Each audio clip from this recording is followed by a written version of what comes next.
Commissioner Tabor? Here. Commissioner Von Rock? Here. Commissioner Wade? Here. And Commissioner Hislop, I did receive a phone call, and he will be out of town tonight and was not able to make it. And Commissioner Webb, I just didn't receive any notification. Okay, thank you.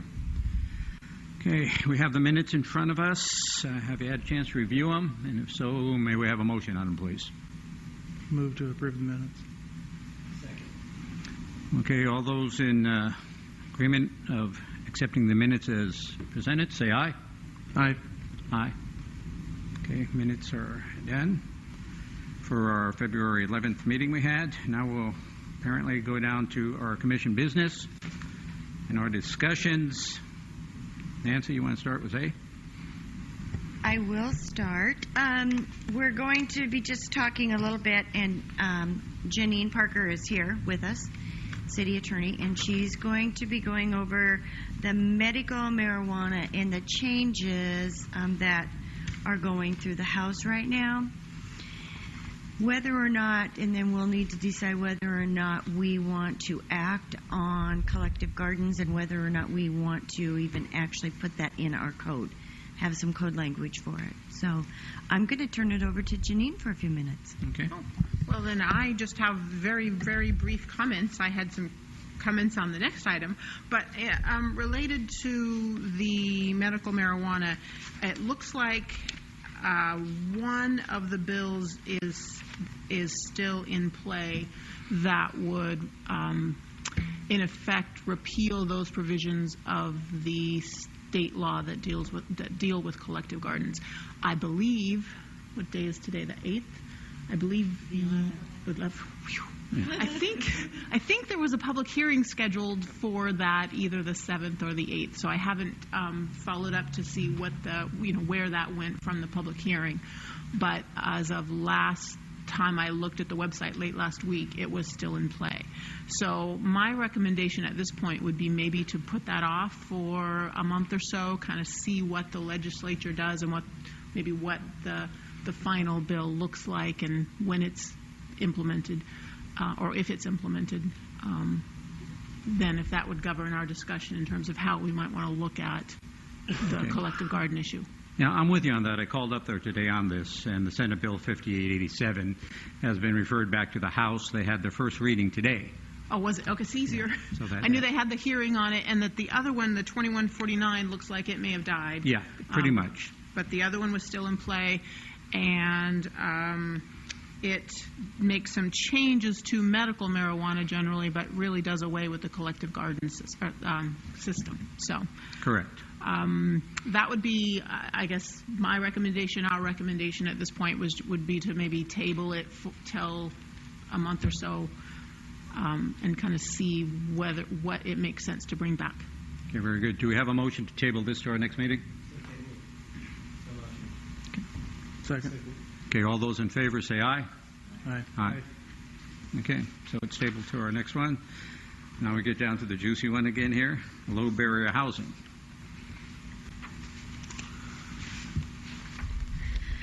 Well, I believe that in your packet we gave you some copies of some information that I received from MRSC. I believe Stephanie made copies and probably handed them out, and I don't know if anyone's had a chance to go over those. What is MRSC? Municipal Research. Oh, okay. And typically they are the ones that if we can't find the answer, we'll go to them. And, they research all of the cities and counties in the state. So they're able to get their hands on information a lot quicker than what we are. And so I had some concerns as to whether or not we could legally deny allowing a low barrier shelter and or urban rest stop in the city. And you had asked me to look at that. I can certainly speak to that at your convenience. I will let Janine go ahead. Okay. We're going to... We'll tag team it tonight. Tag team it. There you go. Well, I didn't want to interrupt if you have anything more to on the introduction, but I can talk to the legality question when you're ready. let's go ahead and just do that right now. Okay, and I wasn't at the meeting last time. I had a prior conflict, but I understand that in that there was some discussion about maybe wanting to prohibit it, not really interested in that kind of a use being within the city. So I did have a chance to take a look briefly, and I hate to do this, but I'm going to give you a legalese answer, which is, can you ban it outright in the city? The answer is probably, if you do it very carefully and you have a really good reason for doing it.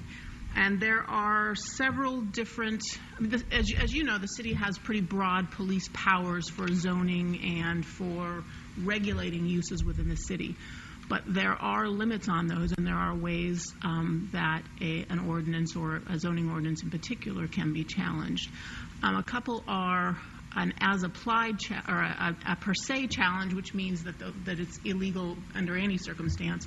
And another way is an as-applied challenge, which is often how they're challenged, saying maybe not in every circumstance, but as it applies to my particular circumstances, it is illegal in some way. And there are lots of sort of limits on that zoning power. For example, adult entertainment uses are one that is pretty commonly referred to.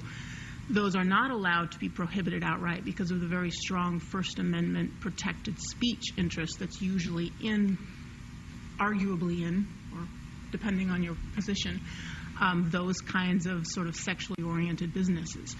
And so those have some limits in what you can prohibit or not.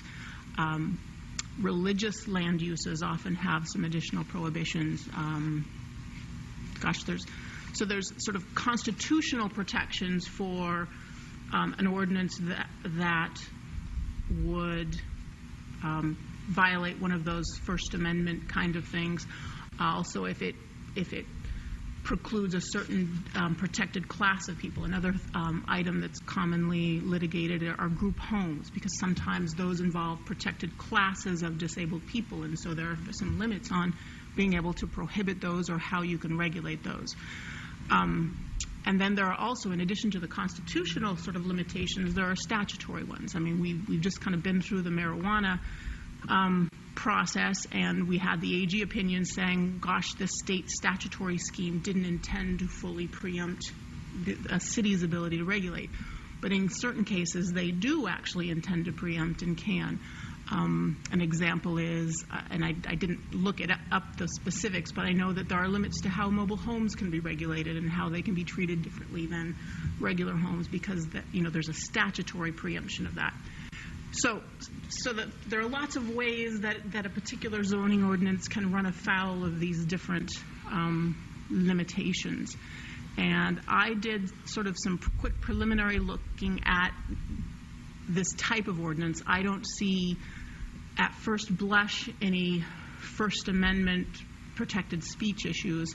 I didn't find any statutes, just in a preliminary review, that address it, that prohibit our ability to limit shelters of this nature. I would like to do a little more thorough analysis. This was just sort of a quicker analysis.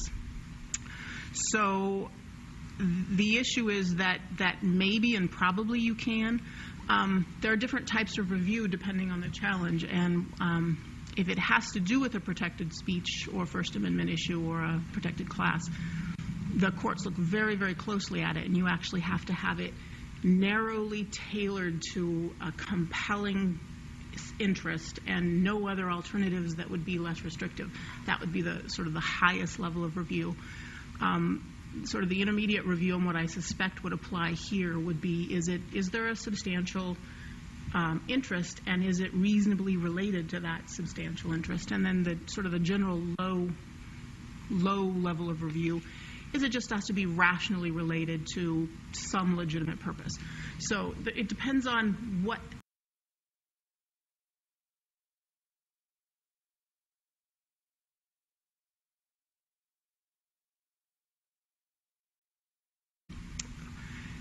you, under the state statutory scheme, you must be consistent with your comp plan and all your other underlying documents. So you can face a challenge that either you've not done the process properly, or that in some way what you've adopted isn't consistent with your comp plan. So that's sort of another layer of consideration. So a long-winded answer to say, I can't say straight out, yep, you could do it. You would want to think about it carefully, build your record with some public hearings and gather some information on why it would be necessary to do this, and have a pretty good reason for doing so. So that's the answer to the prohibition question. Okay. I have a question. We're looking at basically currently what we would call low barrier shelter and an urban rest stop. Now, if we were to zone for that, would we also have to zone for low barrier housing if this came up in the future? Are they different type of zonings? We got the shelter, the low barrier shelter, and then we got the urban rest stop. But there's a third thing out there that Longview currently has, which is low barrier housing, which is different than these two. Okay. It is different, yes. And I did talk to Longview last week, and they really don't have any regulations regarding housing. Housing is housing, and whether it's low barrier or not, to them it doesn't make any difference, because there's nothing in their code or even our code that identifies how many people can live in a house. It just says family. So the family could be 8, could be 10, could be 6. So if it says housing, it is under review as a house. Okay. Do we have any questions here? No. And I can just say, as I was looking at this preliminarily, and I've shared this with Nancy, but I don't think I've shared it with the commission.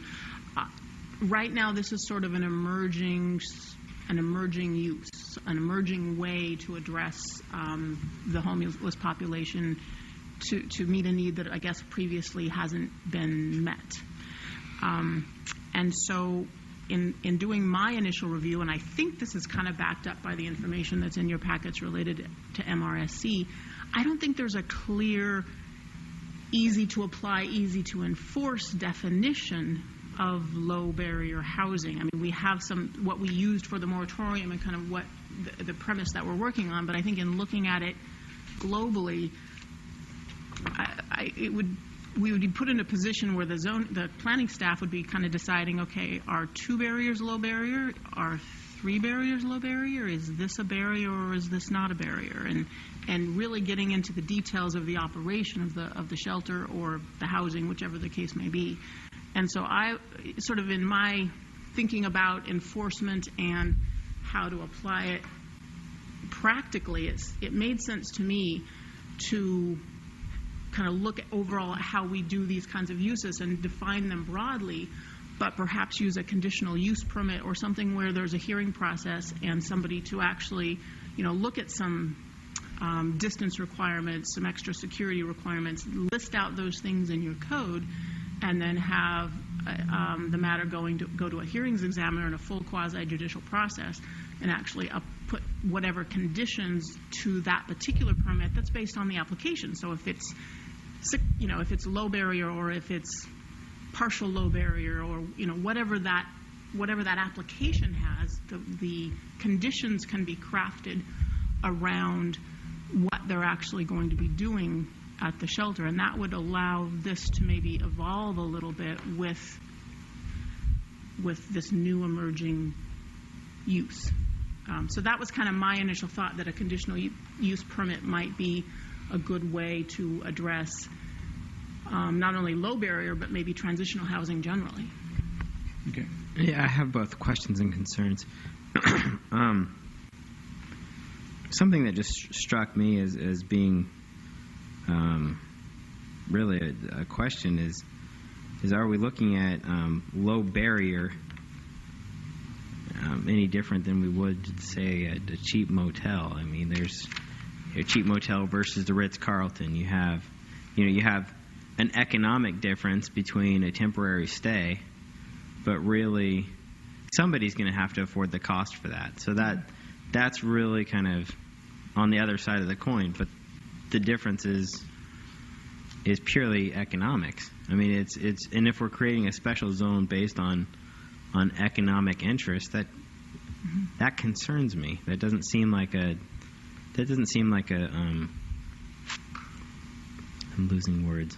Very It's not in the public interest to do that. Yeah, it doesn't seem like that's a very, building of society kind of thing to do. Say, okay, well, these special zone, we're going to create a special area for that kind of hotel or that kind of motel just because they cater to people who are poorer than people who stay over here at our hotel, which is so much nicer and provides, all these extra services and comforts, or, different stars or whatever you want to look at. And I don't anticipate that we're going to create a special zone. We're not going to change the zoning. The zoning is going to stay exactly as it is now. What we're doing is adding this as a permitted use or an administrative use or a conditional use to a certain district, zoning district within the city. But we already have code language that talks about, a temporary stay. You already have your hotels and your motels. Well, and if I could maybe talk to that just for a moment, I don't think the low barrier is purely or is intended to be purely an economic barrier. As I sort of did my research trying to figure out what low barrier was, it was more related to accepting. This is outside my area of expertise, but as I understand it, a traditional transitional housing will say you cannot use alcohol while you're while you're sleeping at this transitional shelter. You cannot use drugs. You have certain barriers. You have to comply with certain rules if you're going to stay here. And my understanding of the low barrier housing is they try to minimize or eliminate those so that they accept that those populations, those people who are actively using drugs, those people who are actively, who are drunk or who are, hanging out with the wrong crowd. I mean, I don't know what those terms are. And so the concern is that creates more safety issues if you're going to have that near a daycare or near a school or near a residential area. So I don't think the intent is that it be an economic divider. I mean, your argument actually does certainly have play when you talk about housing or solutions to help with the homeless population, because the homelessness is certainly an economic condition. But I don't think low barrier versus non-low barrier is really like the poorer level of the low barrier transitional housing. Talking about you have it's shelters basically. What we're looking at is a shelter, and I don't see a difference between a shelter and a motel. I think that's where I'm having trouble. Is I'm not seeing a difference between a shelter and a motel, other than the cost to the occupant, and that's just my perspective on it. That's kind of how I'm looking at it. Just wondering, okay, we're creating special language to work with issues in our code that pertain to how a hotel creates their revenue. Right, and you can kind of go with that. I mean, realistically, if you think about it, you're absolutely right. I mean, someone goes and checks into a motel, they could be on drugs or they could be intoxicated, and are they going to get turned away? I don't know. Maybe, maybe not.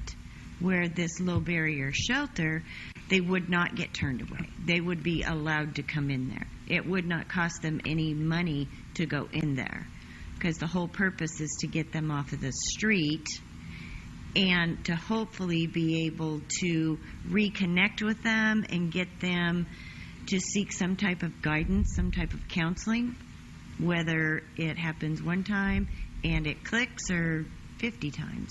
And it may just be a stopover for some people. I can't really say, because I've never been around one. Yeah, it's just like the different services offered by different hotels. I mean, they offer different services where you're staying.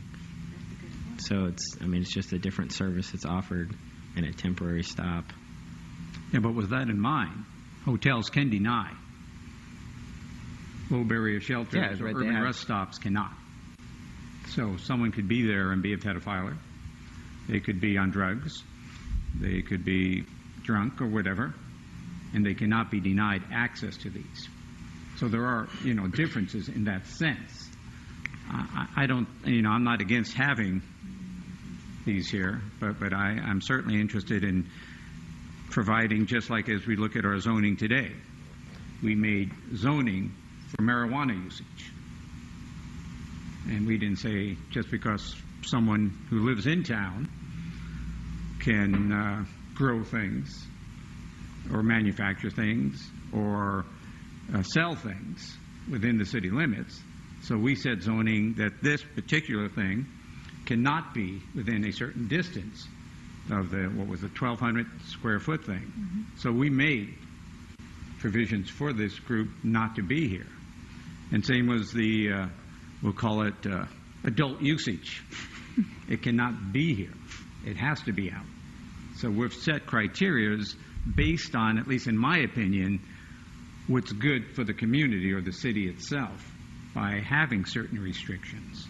And I think it's only fair as well if we're going to allow things such as, I'm not saying the housing, but as the low barrier shelter and the urban rest stop, knowing, as we knew, basically that what people would presume the caliber of people that use these things.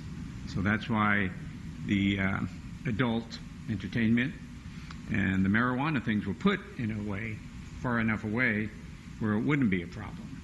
And I think it behooves us as, representatives of the city that if we're going to provide such a usage, that we keep this in mind as well. I kind of speak from a bit of a personal experience.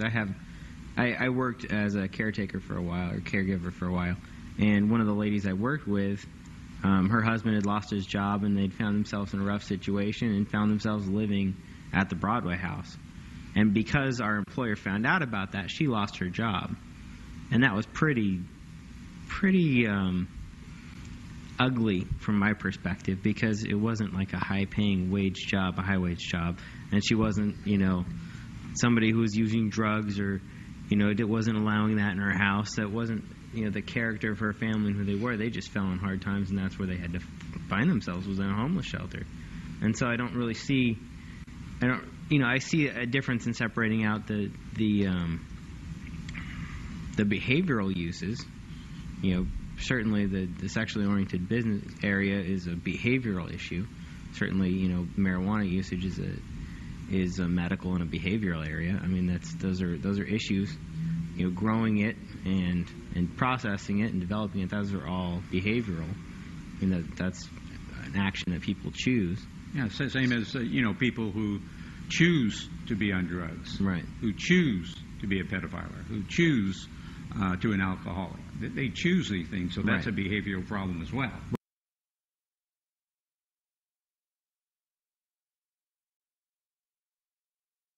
Right. So that's why when we're looking at these, at least in my opinion, looking at these two, where we allow this. Any thoughts? Yeah, I am against this use. The existing shelters that are in the area have low enough barriers already. People who are engaging in illegal activities, such as active drug users, who I'm sure are not a protected class, should be excluded. Like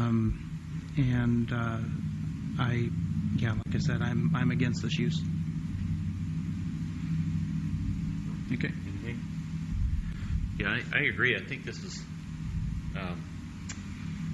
when you have absolutely no barriers, then you're basically encouraging that activity, because you're setting the lowest possible bar available. And I don't know that we want to do that. If somebody's fallen on economic hard times, then let's help them help themselves out. If someone chooses to be an active drug user and they're out there panhandling for the money to do that, then why should we make it easier so they have shelter as well as drugs available? I'm against it. I think it lowers the standard in our community. It sets a bad example for the children that we're raising up, and it's a magnet for other people who are going to be drawn to, hey, you can get a bed and some food and all this and still keep using down there in Kelso. I think it's a mistake for our community. Toby, do you have any comments? Nope. No? Okay. Well, I would really like to point out that the shelter research attachment B that was Stephanie gave to you tonight, at the very bottom it talks about low barrier shelters or housing, and it talks that, it is not explicitly defined in land use codes in Washington jurisdictions, and that they would recommend that there's nothing out there that says that we can't, that we have to have it on our code, in our code. There's nothing that says we can't not have it in our code. But it does talk about emergency shelters. And maybe what we need to do is we need to think about defining shelter. And then we need to go from there. The different types of shelters that, are available. It's not just a low barrier shelter. It's a support shelter. It's an emergency shelter. I mean, there are a number of different types of shelters. And so maybe that should be our starting point, is we need to define shelters. And once we define shelters, then we need to expand on that definition and go from there. And then decide whether or not these should be allowed uses, administrative uses, where there is a possibility as it goes through a public hearing, or just cut to the chase and have them be conditional uses, where there's a fee associated with it. It goes through the hearings examiner. There is a public hearing that all of the public would be able to testify for or against. There's an environmental review that goes along with this. And there is also an appeal period, appeal that can happen, and it, if need be, could end up going to the courts to decide whether, the city's right or wrong. So that it gives everybody a process. It's not just that we're just denying it flat out, because are we going to deny all shelters? Or are we just going to deny low barrier shelters?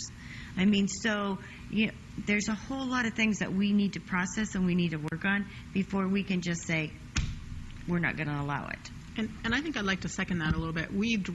Our code was drafted probably before this kind of an idea had developed as one of the alternatives in the social services arena. So maybe kind of looking at our definitions, comparing it with some other definitions, maybe comparing it with some places that have low barrier shelters and find out what isn't working, and look at our code globally and how we address the homeless population. And is there, this is the homeless. This is related to low barrier housing, but maybe some of our amendments can come up with a program or a zoning regime that works and that sort of evolve to this level of types of homeless shelters.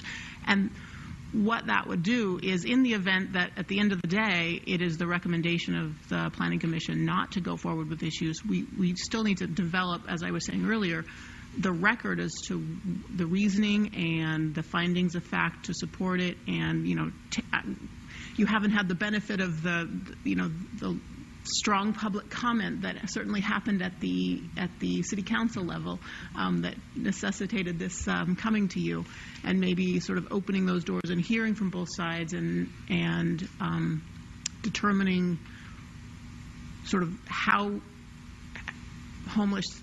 the homeless population should be served by shelters in Kelso, and how to define those. And again, when I found out that shelters generally don't have a conditional use permit, I thought, that seems unusual. It seemed to me that there are usually secondary impacts that can be addressed through a hearing process, maybe even under the definitions we have now. So, okay, that makes sense. I don't think anyone here is against shelters. But I think having shelters without guidelines, I think that's our issue at this time. And perhaps we do need to do a little more work, and you can gather some more information. Because when we received that information at our workshop, I went to that website that they gave, desc.org, and that started just in 1979, the concept of providing for homeless. And it's kind of expanded further. Mm-hmm. So, that was very interesting. But I think, guidelines are necessary in any part of society that we do things. and to just absolutely not have any guidelines for certain entities, such as a low barrier shelter or an urban rest stop, just doesn't make good sense for Kelso. So, what do you recommend then, Nancy? You want to have another workshop on this? You want to let Jeannie get something together and bring to us? Or what do you recommend? Well, what I would recommend, and I think we need to discuss this a little bit, is we could have a workshop here with all of the Planning Commission, with Janine, and the public. Okay. We could get 8 or 10 people from the public, or however many show up, to set up a productive workshop, not a screaming match, not arguing who's right, who's wrong. We don't want it. Yes, we do. No, I don't want that. But we need to have, maybe we could set up a workshop where we have people that have legitimate concerns, that have been around this, have seen this. These are their concerns, and this is what the city needs to be aware of. And people over here that say, we have been around these people, we organize them, we are responsible for them, and this is what good they do. I mean, because I don't think any of us in this room actually know what a low barrier shelter does, or an emergency shelter does, or any kind of a shelter does for that matter. So I honestly don't believe that we can make a decision without having all the facts on the table. Okay, so you want to have a workshop with a public hearing, is that correct? No, just a workshop. Okay. I think we should workshop this. We should have a workshop. After that workshop, we'll sit down. I'll put the code together. Janine and I will. And then we'll come back. We'll present it to the Planning Commission. And if there are no changes and everyone's in agreement, we'll move forward with a public hearing. And similar to what we did with the marijuana? Yes. Okay. And certainly you don't have to have a public hearing. I mean, you can accept public comment on a topic without actually having a formal, advertised public hearing. We can advertise it as a workshop, take public comment, maybe invite some of the key stakeholders, as Nancy was saying. We can gather some, how this is addressed in other jurisdictions, and we can, talk about what's working and what's not working in those jurisdictions. And from there, maybe get an idea as to how the definitions need to be tweaked, if at all, and how the regulatory scheme needs to be tweaked, if at all. Okay, so this would be after you and Nancy have something put together. Is this correct? I think we would gather, I not speak for Nancy, but I think we would gather information, and because right now we don't know what to draft. We could draft 15 different things, and so I think maybe bringing to you different samples and then getting some kind of an idea, based on input from with the public, which one of those makes the most sense. Then we can put together an ordinance that actually then we can have the public hearing on specifically. Does that work? Yeah. Do we have a recommendation that we kind of do that? Any questions? I have a question. For starters, prior to this low barrier issue coming up, was there the impression that we had a poor definition of shelter or shelters? It was never brought up. So okay, because I never looked. You mentioned that maybe we need to redefine what shelters are. Right. So the question becomes, as far as emergency shelters and homeless shelters and various shelters that we have in our community, did we have a poor definition of those, or did we have an incomplete definition of those prior to this? I would say we had an incomplete definition, if we had a definition at all. Okay. And I'm going to tell you that there are many different things in our code, in our definition, that we do not have defined. Okay. The other thing that go ahead. I was just going to say, in doing this, I think it's kind of like group homes. There's like 20 different ways that jurisdictions can approach it, and we've approached it one way, but I'm not sure that that's the best way, and maybe we can look at how things have been defined, especially because now, maybe it was, but even if it was adequate before, maybe now that we're evolving into different ways to help the homeless, maybe now we do need to find a way so that low barrier doesn't automatically get lumped in with regular shelters. So we Right. need to Well, look at it a when little more you start talking carefully. about definitions of shelters, and you have emergency shelters for catastrophe, you have many kinds of shelters. So you could end up opening a big can of worms. We there. do, and we also then at some point somebody has to administer that and decide, Right. does this application fit? If you expand it out to 50 definitions, it's going to be near impossible to actually apply. So we do need to think about what we're going to do and what makes sense to parse out and how we're going to apply it, and then what zones make sense and what regulations make sense. And then the question that always comes up to me, and as we start talking about these type of things, is the economic impact on our community too. Is there going to be, because it's great to get people here who want to support and the pro and con of these shelters, but there's an impact that happens on the entire community, and if there's not supporting data, then you said we have to get all of the data together. Yes. So there must be some kind of reports on the impact of who's paying for it, basically. Yeah. How much of it is going to be taxed on the people of the community. Well, and as They need to understand that. We need to bring that forward so that that's understood, because that affects people's decision making. It does, and I agree with that. And as Melissa pointed out last week or the week before, there's an impact to all of us right now without these shelters. I mean, there are a lot of homeless people out there right now. In fact, I ran into a person from one of the housing committees that I'm on, and there are people right now in Kelso, South Kelso, that are living in abandoned houses, living under abandoned houses. They're living in blackberry bushes. They're living under the bridge. They're living on porches of abandoned houses. So it's not going to go away, but if we can do something to help it, we can't just put them all in a van and ship them over to Longview, because they're just going to come back across the river. So it's not going to go away. We've got to figure out a way to address it. Right. And I understand what you're saying, but I don't know if turning a blind eye is going to make a difference. No, and I don't mean to turn a blind eye, but at the same time, we have to be able to remove the emotion of somebody is living on this porch, because that might be their choice.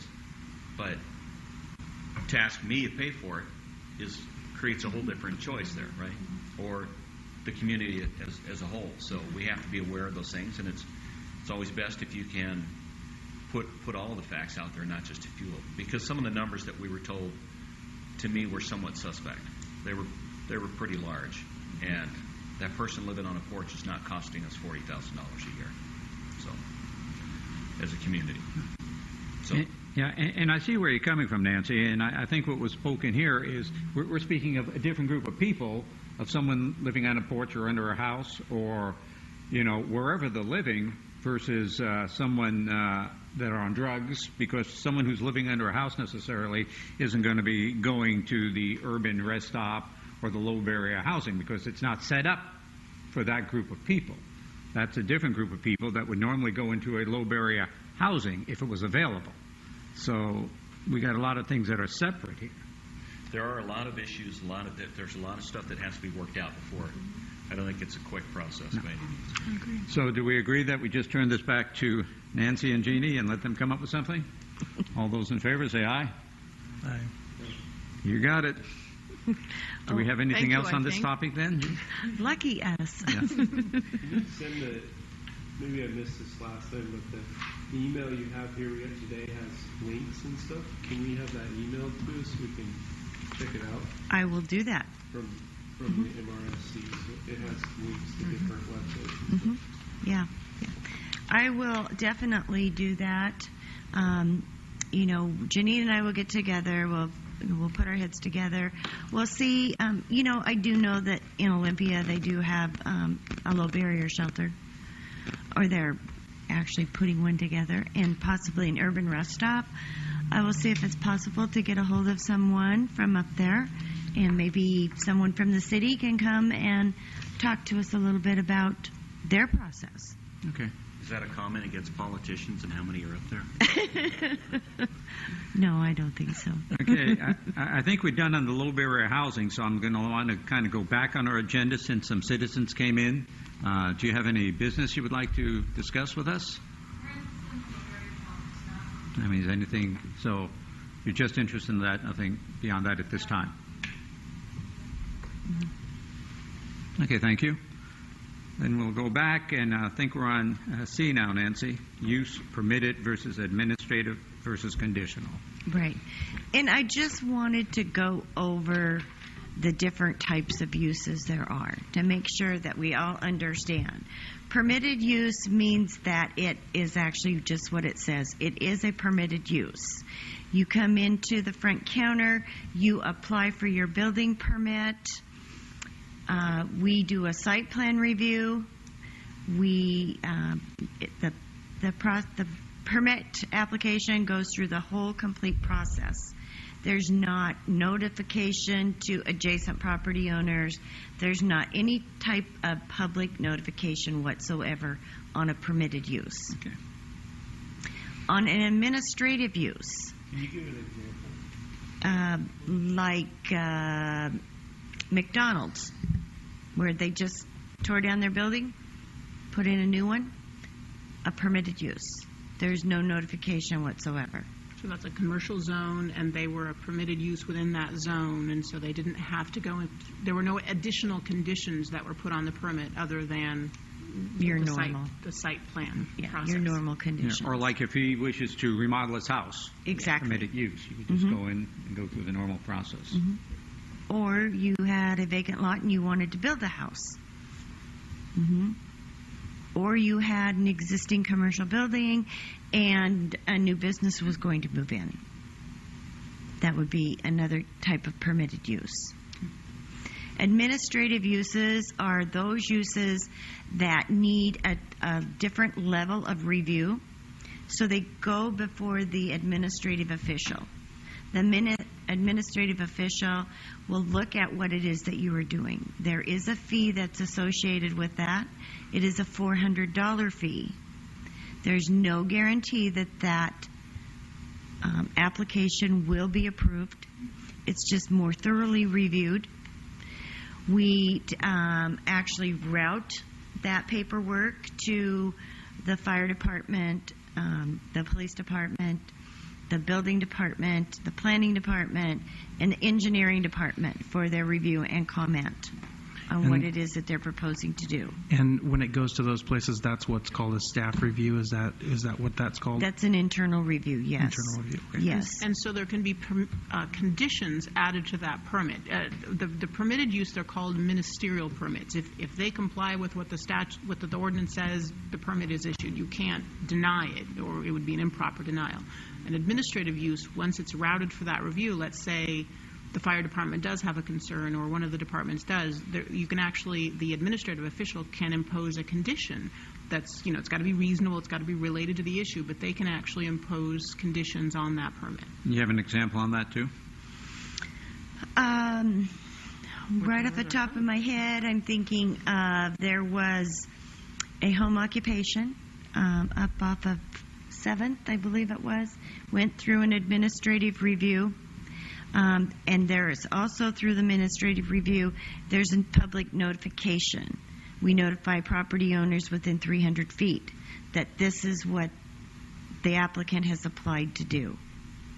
Therefore, we receive comments back from those individuals that we sent the notice to. In that particular case, we got 2 comments. In 95% of the cases, we don't get any comments from neighbors. You mentioned on 7th. So define what it was on 7th. It was a maid service. Okay. Okay. Yeah. What is the review period for that? How long of a period do you wait for comments? We send that out and we give them, I believe it's 14 days. Is it 14 days? 14 days. Yeah. They got 14 days to comment, to get their comments back to us. Most of the time what we get is we get comments that, why am I receiving this? It doesn't have my name on it. It doesn't have anything to do with me. I don't understand why I'm getting this. Most of the time that's the comments that we get. And so we just tell them that it's a notification process. We have to go through, and they will take my name off the list because I don't want any more. And just looking at the use code, for example, I don't have a specific example, but if you were going to put an adult daycare, an adult family home in a residential zone, that would be an administrative use. Yes. If you were going to put an active recreational facility in a commercial zone, that would be an administrative use. And an art gallery in a residential zone. I mean, you could just go through the use table, and those things that they're not completely incompatible, or they're somewhat compatible, but there might be some conditions that need to be added. Right. And who is our administrative official? That would be me. Okay. Thank you. Mm-hmm. And Look so excited about it. I know, I am. Can't you see me jumping up and down?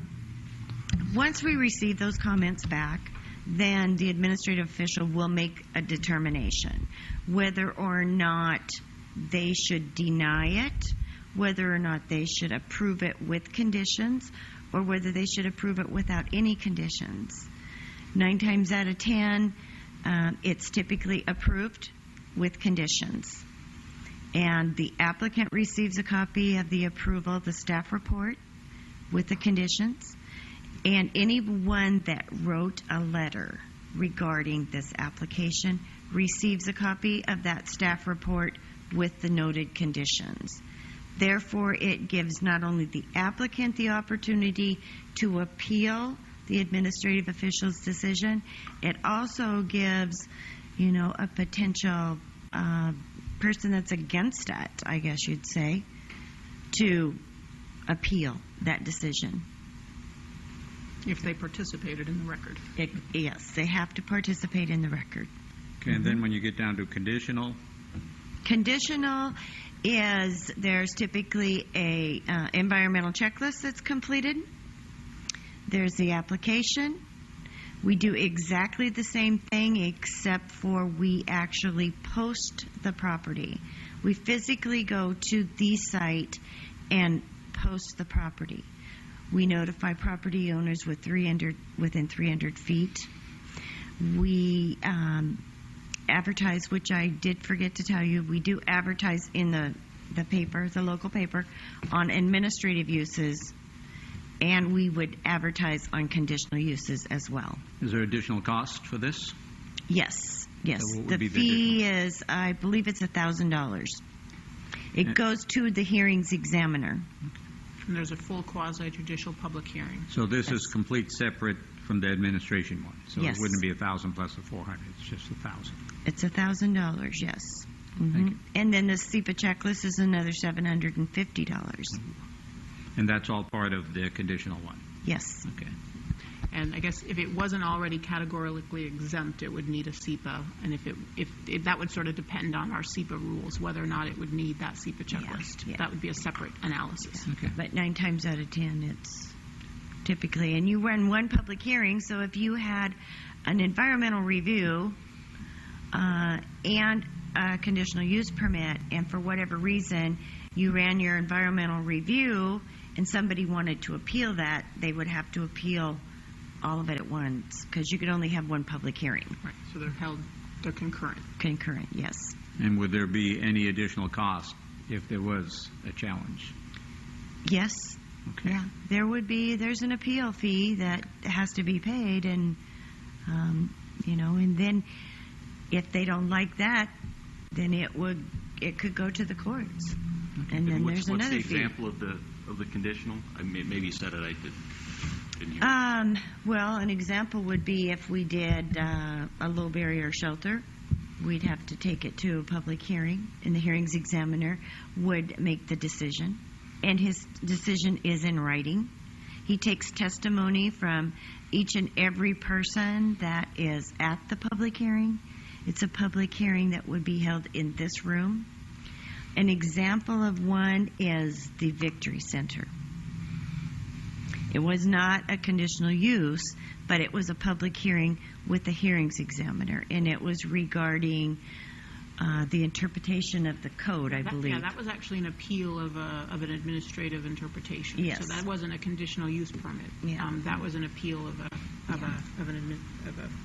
But it would be run right along the same guidelines. And frankly, my recollection is, and I've not been with the city a long time, but I think right after I came, Mike Cairns had indicated that in one of the prior code amendments, we'd kind of taken out a lot of the conditional use permits, trying to make things a little more streamlined, less costly. So there aren't a lot of things that are currently a conditional use permit. A cemetery or a mausoleum in a residential zone is one. I don't see that happening, but I'm just saying what the code says. Certain types of uses in the industrial zone would require it. It looks like, I don't know why, but an indoor skating rink. And there are, like, a hospital or a healthcare facility in a residential zone, those kinds of things. Things that are really maybe beyond the scope.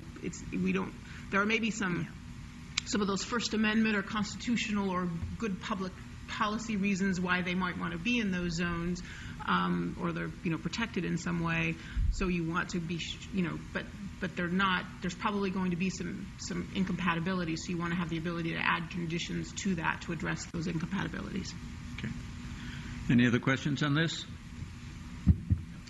We are very fortunate that we do not have very many conditional uses. In fact, in the 5, 6, 7 years that I've been here, it's 7 years I've been here, we haven't had any. Okay. Okay, before we adjourn, do you have any news for us on any new things going up in Kelso? Oh, we just issued the Regal Cinema permit. Okay.